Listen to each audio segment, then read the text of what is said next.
disse assim: assentai-vos aqui enquanto eu vou além orar. Jesus ia fazer algo que era próprio da vida dele. Jesus nada fazia sem que ele primeiro estivesse alinhando a sua vida com os propósitos do Pai. Ele disse: eu e o Pai somos um. Então Jesus não fazia nada sem que ele estivesse de fato se conectando com o Pai. E qual era a maneira mais simples e direta de Jesus conectar-se com o Pai? Era a oração. A oração não somente foi ensinada por Jesus, mas ela foi amplamente praticada por Jesus. E a oração na vida de Jesus tinha uma característica muito especial, que era conectar-se com o Pai. Então hoje nós podemos aprender que oração é uma conexão entre nós e o nosso Deus. Ao longo dos estudos que nós fizemos aqui, das reflexões, sempre ficou evidente que oração é uma relação entre nós e nosso Deus.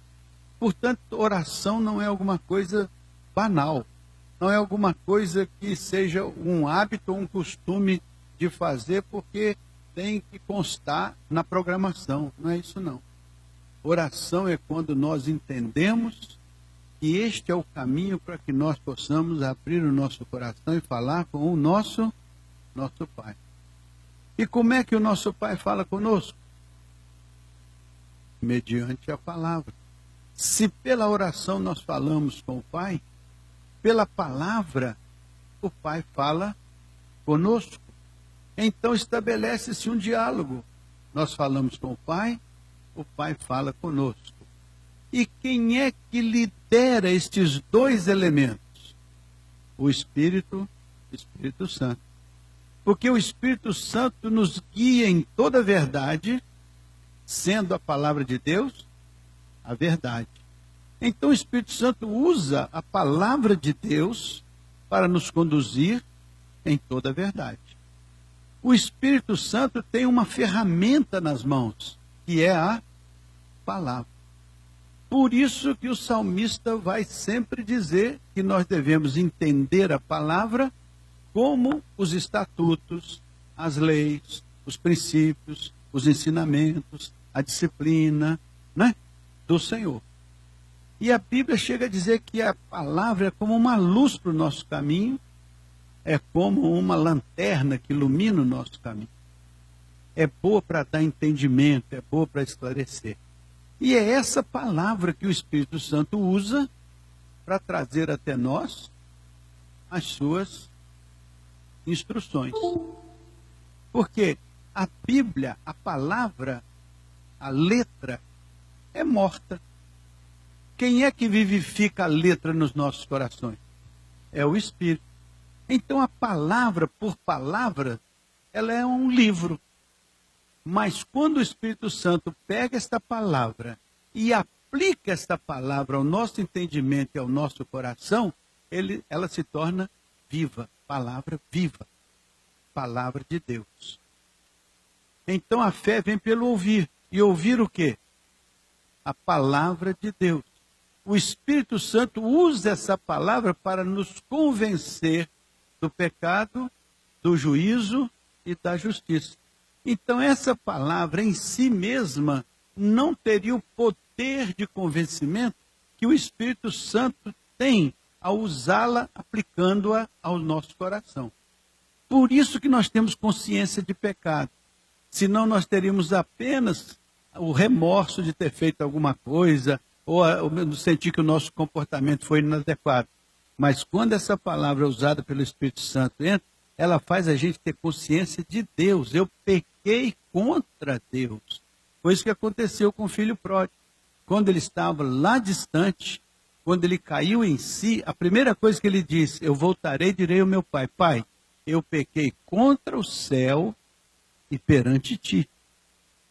Então, a palavra de Deus, ela chega e nos revela Deus. Então, a oração é para trazer essa informação para nós. É para nos dar essa instrução. Mas a Bíblia chega a dizer que o Espírito Santo, em algumas situações, em alguns movimentos, intercede por nós até com gemidos inexprimíveis. Se por um lado a palavra de Deus é usada pelo Espírito para nos convencer do propósito de Deus, por outro lado a oração é usada pelo Espírito para nos levar à presença de Deus. Porque o Espírito Santo intercede por nós, ele ora conosco para nos levar à presença de Deus. Então o Espírito media tanto a palavra de Deus aos nossos corações, quanto as nossas orações ao trono da graça de Deus. É uma mediação do Espírito Santo de Deus. É obra do Espírito Santo de Deus. Então, quando nós nos reunimos aqui para utilizar esta bênção de Deus, esta ferramenta de Deus, que é a oração, que é o instrumento através do qual nós podemos falar com Deus e usamos a palavra. Tantas vezes, quando eu vou orar com os irmãos, eu sempre uso um texto bíblico, para que o Espírito use esse texto bíblico e aplique ao nosso coração, para que a nossa oração siga a instrução do texto bíblico, para que o Espírito nos aprimore. Faz sentido para os irmãos? Então, Jesus falou, fica aí um pouco que eu vou à frente. E levando consigo Pedro e os 2 filhos de Zebedeu, começou a entristecer-se e a angustiar-se muito. Naquele dia, Jesus estava visitando Getsêmani. E levou Pedro e levou os 2 filhos de Zebedeu, que eram os seus amigos mais próximos. Porque Jesus, ele não tinha negócio de panelinha, mas tinha aqueles que se aproximavam dele, que estavam com ele muito próximos, e que tinham um caminho muito íntimo com ele. Então Jesus não quer que você esteja fora da comunhão com ele. E se você quiser, você pode estar tão próximo de Jesus que você pode reclinar a cabeça no ombro dele, como o João fez. Faça isso espiritualmente, faça de Jesus um companheiro muito especial. Aquele dia Jesus estava no Getsêmani e ele estava triste. Diz a Bíblia que ele começou a entristecer-se e a angustiar-se. Jesus foi ao Getsêmani para orar. Mas durante a oração, nos momentos que antecederam a sua ida para a oração, ele tinha levado seus amigos com ele, e ele disse, vocês fiquem aqui, eu vou adiante orar. E a Bíblia diz que ele começou a entristecer-se e a angustiar-se muito. Tem momentos de oração, meus irmãos, que nós não estamos lá só, nós estamos lá angustiados e entristecidos, porque algo está nos apertando o coração, como algo apertava o coração do próprio Jesus. Vocês vão ver que nessa visita que nós vamos fazer ao Getsêmani, vocês vão ver como que Jesus Cristo estava vivendo aquele momento decisivo na sua vida. Às vezes o irmão vem para aqui e tem algo que lhe angustia o coração. Às vezes o irmão vem para aqui e tem uma tristeza no seu coração. Mas Jesus não foi diferente do irmão naquele dia, não. Jesus também orou e ele sabia da importância da oração. E ele não foi lá, de qualquer maneira ele foi lá, e a Bíblia diz que o seu coração estava triste. Era tão triste aquela situação para o Senhor, era tão pesarosa, que a Bíblia diz que ele, orando, intercedendo, ele chegou a suar, como se fossem bagas de sangue caindo da sua fronte. Por isso que o livro de Hebreus vai dizer assim, vocês não resistiram ao pecado até o sangue. Porque é numa luta que às vezes nós temos, para que a nossa oração, de certo modo, reflita o nosso sentimento, nossa emoção, aquilo que nos preocupa diante de Deus. Jesus é um bom companheiro para nos mostrar o Getsêmani, porque está falando que ele se entristeceu, está falando que ele se angustiou. Então está falando que ele era homem como nós naquele momento ali, ele tinha sua humanidade. E ele estava ali como filho de Deus. Mas ele estava também triste e angustiado pelo que ele enfrentaria, pelo que ele sofreria. Olha só o que vai adiante. Então disse, a minha alma está cheia de tristeza até a morte. Ficai aqui e velai comigo. O que Jesus está dizendo? A minha alma está cheia de tristeza, mas eu preciso da sua cooperação. Ficai aqui e velai comigo. Por que nós precisamos que a igreja se una em oração? Às vezes é um irmão sofrendo, a igreja toda se une. E Jesus diz para os seus discípulos, fiquem aqui comigo e velai comigo em oração. Aproxime-se de mim, estejam comigo. Esta é a chamada para a igreja. Aproxime-se do trono da graça. Una-se ao irmão que sofre, ao irmão que precisa. Una-se em favor da sua igreja, una-se em favor daquilo que de fato nas mãos de Deus é o que você precisa ter, é o que você precisa experimentar. Jesus está no Getsêmani e ele chamou, venha comigo, orem comigo, velem aqui comigo. Eu quero a companhia de vocês na oração. Esse é o chamado para a igreja. Jesus não é o cabeça, a igreja não é o corpo. Então Jesus está chamando a igreja para orar, para interceder, para buscar a face do Senhor. Então veja só mais adiante, 39. E indo um pouco mais para adiante, prostrou-se sobre o seu rosto, orando e dizendo, meu Pai, se é possível, passe de mim este cálice. Todavia não seja como eu quero, mas como tu queres. Então Jesus vai ao Getsêmani agora, adianta-se um pouco, dobra-se sobre os seus joelhos e faz uma oração. Pai, se é possível, passa de mim este cálice. Contudo, não seja feito como eu quero, mas como tu queres. O que Jesus está dizendo aí? Pai, eu sei que existe um cálice. Eu sei que este cálice está aí para eu beber. Mas, Pai, eu sei que este cálice é amargo. Eu sei que este cálice é doloroso. Então, Pai, se é possível, passa de mim este cálice. Contudo, não seja como eu quero, mas como tu queres. Então, eu me submeto ao teu propósito e à tua vontade. Mesmo que este cálice seja difícil, mesmo que eu não queira enfrentá-lo, mesmo que eu tenha receio de enfrentá-lo, seja lá que palavra esteja nos lábios ou na mente de Jesus. Mas, Pai, não considera o que eu quero, considera o que tu queres. Então, esta palavra de Jesus é uma palavra de submissão absoluta ao propósito de Deus. Ele sabia da angústia que ele sofreria em beber aquele cálice. Ele disse, a minha alma está triste, a minha alma está sofrida. E eu sei que é por causa desse cálice. Mas, ó Pai, eu quero que independentemente do que eu queira, eu quero, superlativamente, eu quero colocar a minha vida no altar e quero dizer, faça-se em mim a tua vontade. Então a oração de Jesus no Getsêmani era dizendo, Pai, eu sei que existe um propósito do Senhor e eu quero ajustar a minha vida a este propósito. Então, se é possível, passa de mim este cálice. Contudo, não seja como eu quero, mas como tu. É quando a gente entrega a vida ao Senhor. É quando a gente crê no Senhor. É quando a gente não tem dúvida de que o Senhor, qualquer que seja a situação, vai conduzir a nossa vida com o propósito que Ele tem para nós. E olhe bem o que aconteceu. Verso 40.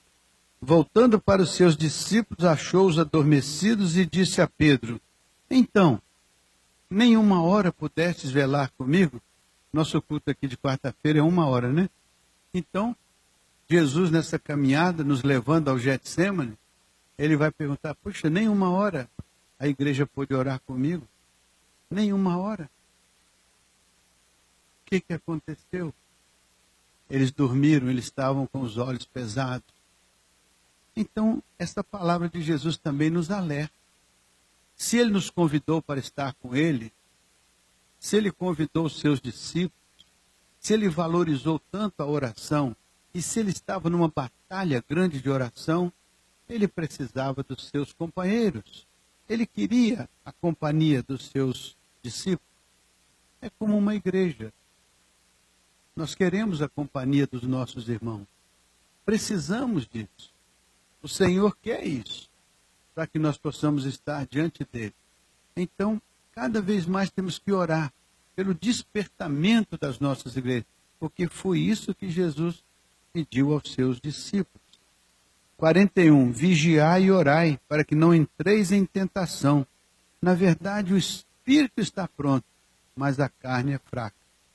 A gente fraqueja não é por causa do espírito, é por causa da carne. A carne é fraca, é frágil. A Bíblia diz que o Espírito de Deus milita contra a nossa carne, porque a nossa carne quer fazer o que ela acha que deve, que gosta, que deseja e que sente. A nossa carne não quer naturalmente fazer a vontade de Deus. Ela precisa ser crucificada na cruz. Por isso que Paulo diz, eu já estou crucificado com Cristo. E vivo não mais eu, mas Cristo vive em mim.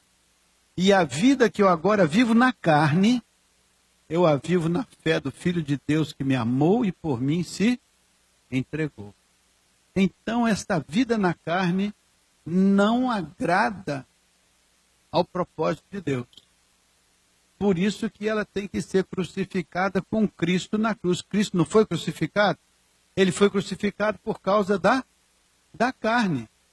Estava enferma, espiritualmente enferma.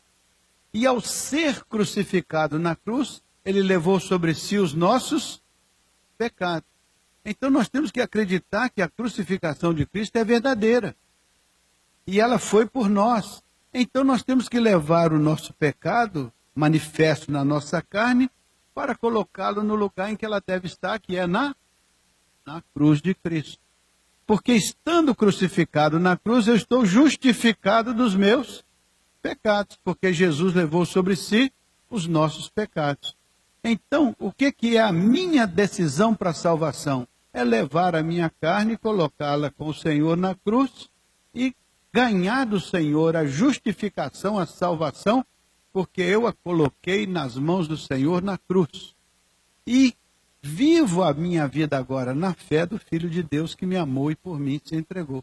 É por isso que a gente acredita que Jesus morreu pela gente e é por isso que a gente coloca a vida da gente nas mãos do Senhor. Mas não é nas mãos do Senhor, é na cruz do Senhor, porque foi na cruz que ele levou os nossos pecados. Foi na cruz que estava o papel da nossa dívida pregado. A Bíblia diz que o papel da nossa dívida foi pregado na cruz. E por ter sido pregado na cruz, nós estamos crucificados com Cristo, que a nossa dívida está lá. Mas nós vivemos, não por causa da nossa carne, mas por causa do Espírito que nos revela que o Senhor morreu por nós e nos tornou seus filhos em adoção. Mas veja só, vigiai e orai para que não entreis em tentação. Na verdade, o espírito está pronto, mas a carne é fraca. Ainda a segunda vez orou dizendo, meu Pai, se esse cálice não pode passar de mim sem eu o beber, faça-se a tua vontade. Se esse cálice não pode passar de mim sem eu o beber, então já não quer olhar para o cálice. Ele diz assim, se esse cálice não pode passar de mim sem eu o beber, então faça-se a tua vontade. Agora ele não está dizendo, se possível, passa de mim esse cálice. A oração é, se eu não posso passar aqui sem beber esse cálice, então me habilita, me capacita. O que Jesus está pedindo? Me habilita, me capacita, me assiste, me fortalece, porque o cálice não é fácil. O cálice não é bom. O cálice é o que eu não gostaria, mas eu preciso bebê-lo. Faz parte do teu propósito para a minha vida enfrentar esse cálice, que eu não gostaria, mas eu tenho que beber. Então, se eu preciso bebê-lo, então eu vou fazer assim. Aí depois diz assim, 43, e voltando achou-os outra vez adormecidos, porque seus olhos estavam carregados. Jesus volta outra vez para encontrar os seus companheiros de oração. O que está acontecendo com ele? Estão dormindo de novo. Estão desligados de novo. Estão desconectados de novo. Agora imagine, Jesus precisa dos seus discípulos orando junto com ele. Jesus precisa dos seus discípulos batalhando na hora mais decisiva da vida dele. E incrível, ele não conta com seus discípulos que estão dormindo, que estão espertos. Assim a igreja, Jesus precisa que essa igreja seja uma igreja de oração.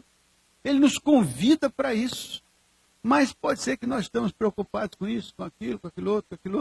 E de repente pode ocorrer de nós estarmos omissos, deixando o Senhor sozinho cuidar da sua obra. Deixando o Senhor sozinho enfrentar o cálice que ele tem que beber. Veja então o verso 44.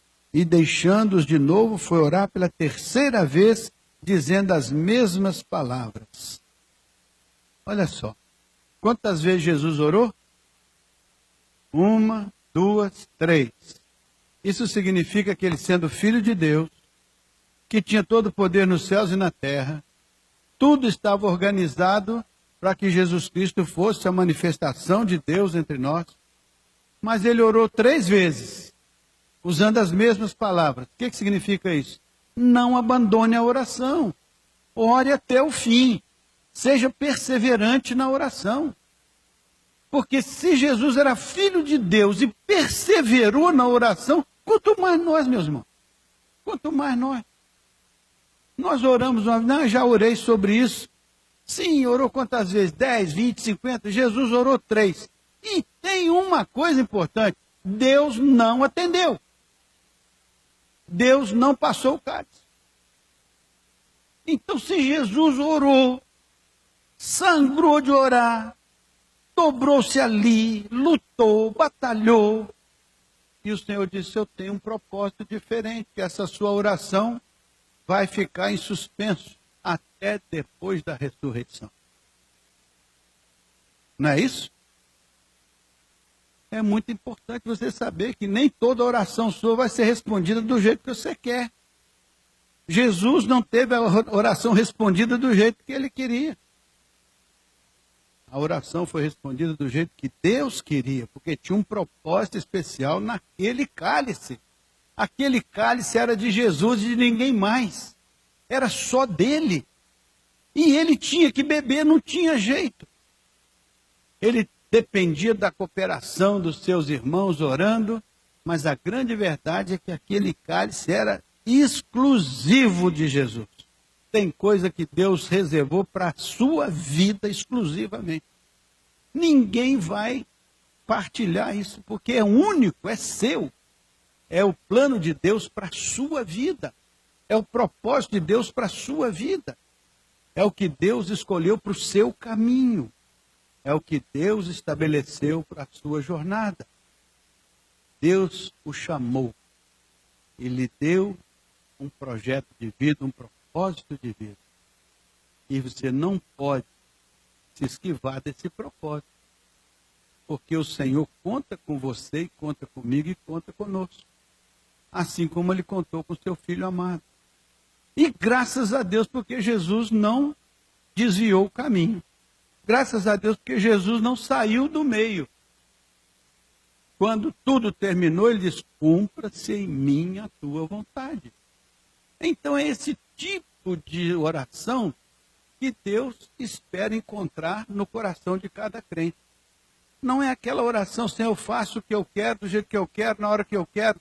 Mas é aquela oração, Senhor, se é possível, passa de mim esse cálice. Contudo, não seja feito do modo que eu quero, mas do modo que tu queres. Só me revela a tua presença, revela a tua segurança, revela o teu destino para mim, a fim de que eu me descanse no teu propósito, na tua segurança. E que eu me encontre diante do Senhor, com a certeza de que a minha oração está contigo, mesmo que ela não responda do jeito que eu queria, mas do jeito que o Senhor tem preservado para a minha vida, me fortalece, me capacita, né? Então, chegando junto aos seus discípulos, diz, dormi agora e repousai, eis que é chegada a hora. e o Filho do Homem será entregue. Qual era aquele cálice que Jesus pedia para passar dele? Olha só, Jesus morreu. A Bíblia não diz que Jesus morreu? Jesus morreu? Morreu? Do jeito que Jesus morreu, ele morreu numa cruz. Tinha um ladrão do lado dele? Tinha. Tinha um outro ladrão do outro lado dele? Tinha. Na Bíblia vocês viram falar que vários cristãos morreram, cerrados ao meio, queimados na fogueira, lançados às feras. Então, nesse sentido, a morte de Jesus foi pior do que a dos outros? Mais ou menos igual. Tem uma grande diferença. Imagine, Jesus morreu na cruz, o outro morreu queimado na fogueira. O outro virou pasto de leão, o leão comeu ele pedaço por pedaço. O outro foi cerrado no meio. Então, sofrimento físico por sofrimento físico, Jesus não teve grande diferença dos outros. Mas a morte de Jesus tem um sentido diferente. Sabe o que foi a morte de Jesus? Foi quando ele diz assim: Deus meu, por que me desamparaste? Eu sou um contigo. Eu estava contigo, tinha a glória que eu tinha contigo antes que o mundo existisse. Mas a morte de Jesus, olha o que aconteceu. Deus, naquela hora, pegou todos os estupros que já foram feitos no mundo, lançou sobre Jesus. Todas as mentiras, todas as violências, todas as guerras malfadadas, todas as angústias, tudo que possa parecer um desmando, um desando,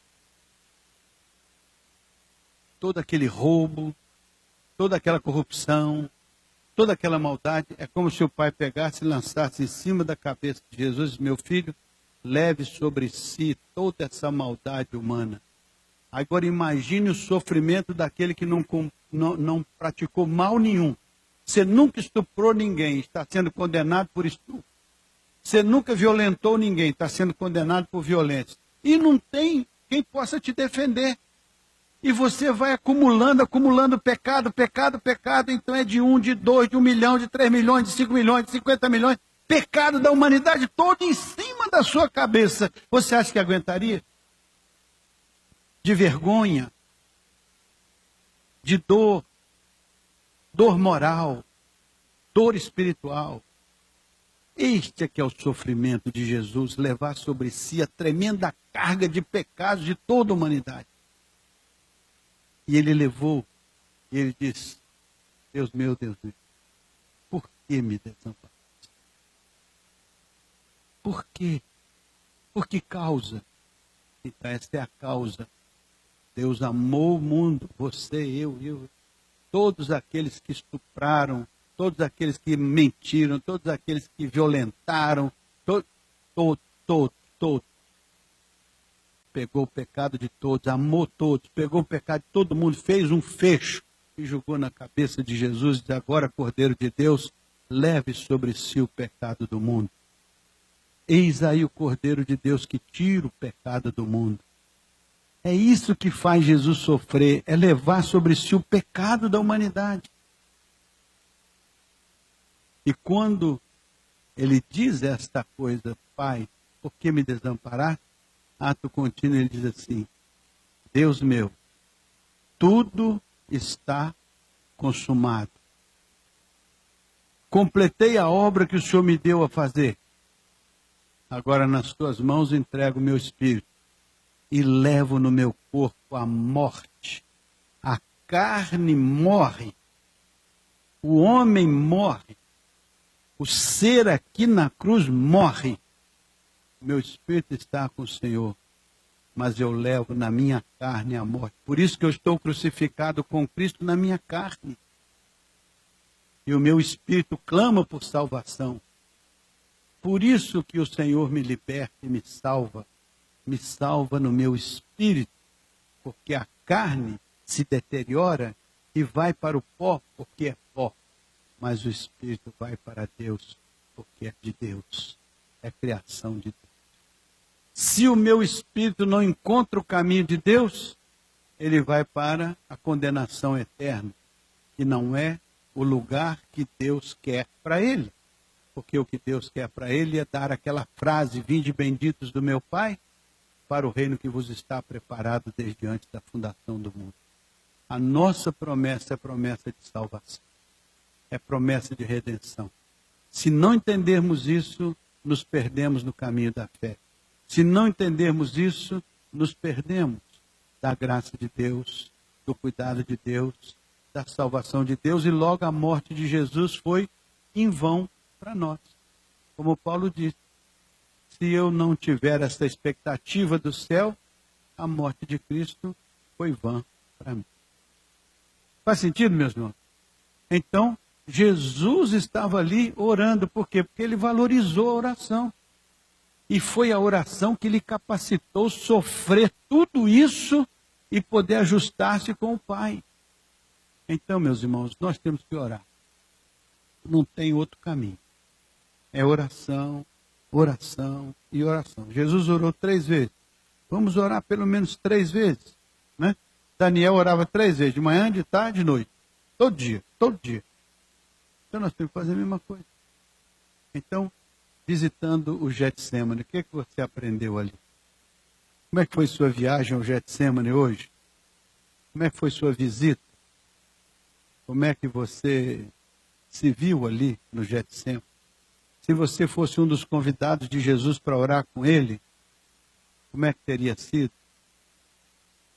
Se você fizesse parte daquela trinca que Jesus levou para orar com ele, como é que teria sido?